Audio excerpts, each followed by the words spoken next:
Don't do dropshipping before you watch this video. In the last 8 years, I made millions of dollars using dropshipping model as a launchpad, but then I transitioned to a brand. And I want to show you exactly why dropshipping is not sustainable business model long-term and what to do instead. Make sure you hit subscribe button, like this video, and let's get into it. Number one thing that I want to get super clear, dropshipping is an amazing business model.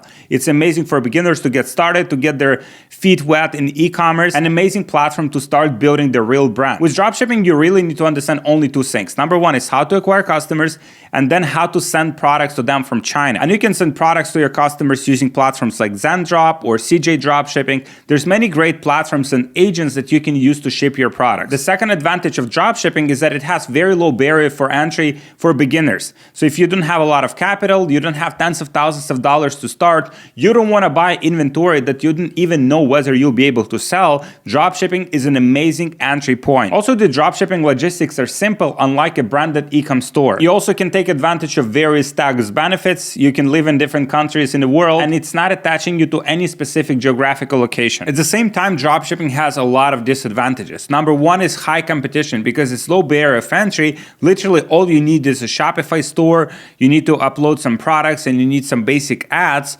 Because of that, a lot of people are getting into it, and there is a higher competition, especially if you don't know how to advertise properly. It also has higher customer refunds because you don't know the quality of your products, you don't know how good those products are. Even if they come, like, let's say, with non-branded packaging, it causes a poor user experience. Another disadvantage is poor reviews and damaged long-term reputation. If you're selling products and let's say those products are selling well, but then if the experience for customers is not the best, or maybe they receive their products damaged, then they leave you a lot of negative reviews, which will impact your brand in the future. With dropshipping model, ad account bans are frequent, especially if you're stealing someone else's content. Facebook doesn't like it. Low profit margins, especially if you don't know how to advertise properly.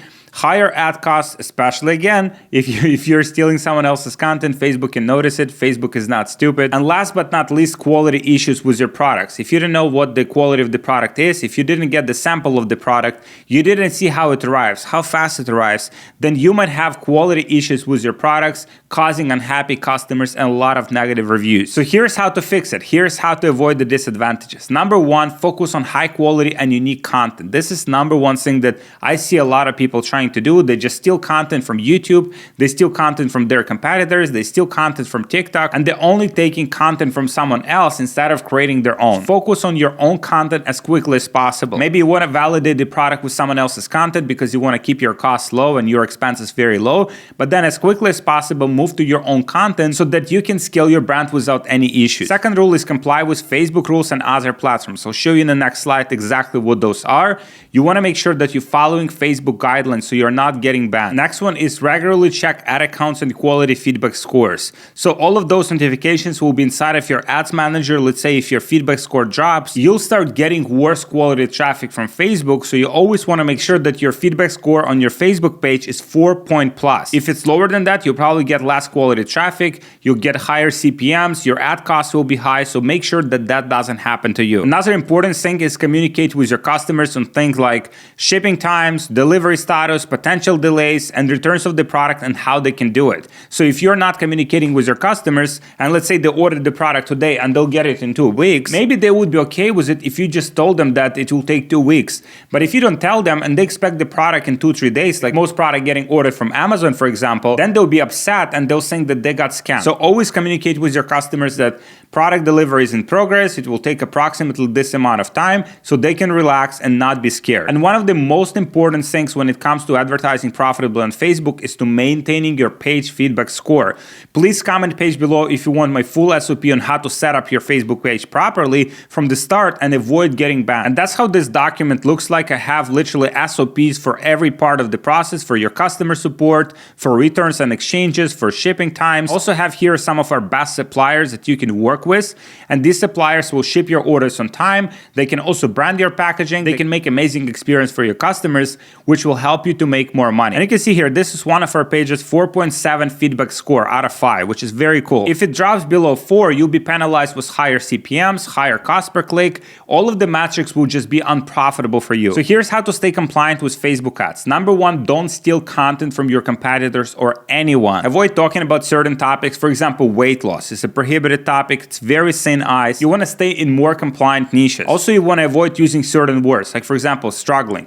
Let's say if your ad copy says, "Are you struggling with XYZ?" Facebook doesn't like it because it's usually creating bad experience for customer. And if people feel bad about themselves, then they usually leave Facebook platform, which Facebook doesn't like, because Facebook wants people to stay on Facebook, to keep consuming content, to keep seeing ads. Also, if you're using words like let's say, "Are you struggling with XYZ?" Or "If you have X, Y, and Z problem." That's no good. Don't use it. Facebook doesn't like if you're using the word "you." Next one is get custom content from your creators. I have amazing tutorials on my channel. Please check it out on exactly how to get this content. There's so many different places where you can source this content, and it will cost you like $100. Next one is register your business and use that information about your business for Shopify account, for Facebook ad account, for business manager that you have. So everything is looking legitimate from the Facebook side. Also, product compliance. If you're selling supplements and if you're promising unrealistic results for the customer, that can get you into trouble and that can have your ad account shut down. So the truth about dropshipping is that it's not a sustainable business model long term.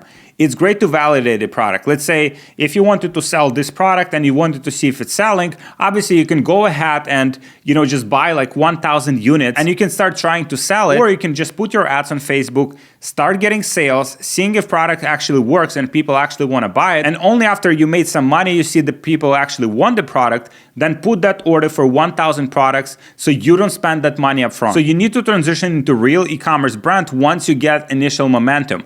Real product branding plus private labeling. You can also work with different 3PLs and reinvest capital for better logistics. So I'll show you exactly what this looks like. I had this interview with a 3PL founder. 3PL is pretty much a warehouse that ships your e-commerce products. So literally we just sit down and we discussed how to transition from dropshipping to a brand, how to ship your products on time, which 3PLs are the best to work with so that you can get your products to your customers in 3 to 5 days, have amazing customer experience and build a real brand. If you want the slides from this video along with the link to this specific video with a 3PL founder, just comment slides below and I'll send it over. Working with the right 3PL warehouse will help you to improve product quality and margins, will help you to improve user experience, and will help you to improve sustainability of your brand. And please comment the word brand and I'll send you my free 16-page guide on how to transition from dropshipping to a real brand. This is insanely valuable research, literally showing you how to create custom packaging for your product, how to create custom branding, like all of these things that you need to put in place in order to transition your business from standard dropshipping to a real brand. Just comment the word brand below and I'll send it over. So the key takeaway from this video is that dropshipping is not sustainable long term.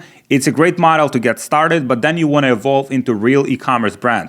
And dropshipping should only be used as a starting point to validate your product and see whether people want to buy your product and for you to accumulate the initial capital to do that. Thank you so much for watching. Please comment below what future videos you want to see, what feedbacks do you have for me for this video. I'm always looking to improve and become better. And also what styles of videos do you get the most value from. Please check out my channel. It has different tutorials on product research. It has tutorials on running your ads profitably. It has interviews with e-commerce founders, other successful entrepreneurs, so you can get so much value out of it. And if you want more of these helpful videos to show on your page, subscribe to the channel. It will not only help this video to reach more people and impact more lives, but it also will encourage me to make amazing content for all of you. So please hit that subscribe button and I'll see you in the next video.